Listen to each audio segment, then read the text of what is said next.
Are you still using a VPN? It is safe for you? Before you click the connect button, you might want to watch this. Why you might want to stop using VPNs and rethink your online security strategy.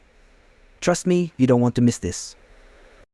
I divided this video into 3 parts. First, I said what is VPN and benefit of it. In second part 1, show you big problems which created by VPN. At last part 1, give you the solution of this problem. So sit tightly and don't skip any part. First, let's quickly cover what a VPN does. VPN stands for Virtual Private Network.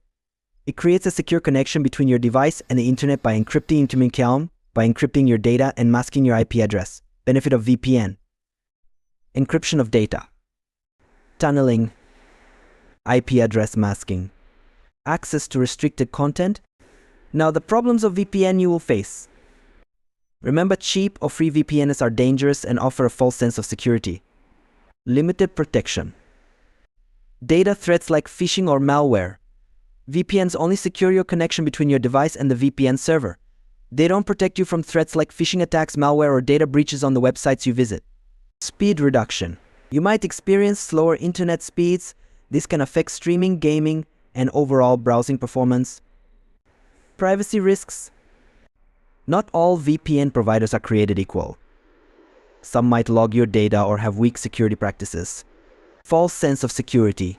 Relying solely on a VPN might give you a false sense of security, making you less cautious about other important aspects of online safety. Legal and compliance issues. What should you consider instead? If you should use VPN, I will suggest 2 VPN. One is paid, another is free. CyberGhost, it is paid but safe. Turbo, it is free and safe. I personally use this VPN. Now the last part. Solution of this problem.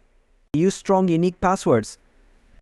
A password manager can help you generate and store complex passwords, reducing the risk of account hacks. Enable 2-factor authentication 2FA. Adding an extra layer of security to your accounts makes it much harder for unauthorized users to gain access. Regular software updates. Keeping your operating system, apps, and antivirus software up to date ensures you're protected against the latest threats. Be cautious with public Wi-Fi. Avoid accessing sensitive information or conducting financial transactions over unsecured public networks. Consider privacy-focused browsers and search engines. Browsers like Firefox and search engines like DuckDuckGo are designed to minimize tracking and protect your privacy. Now, what you decide, use VPN, yes or no, tell me in comment.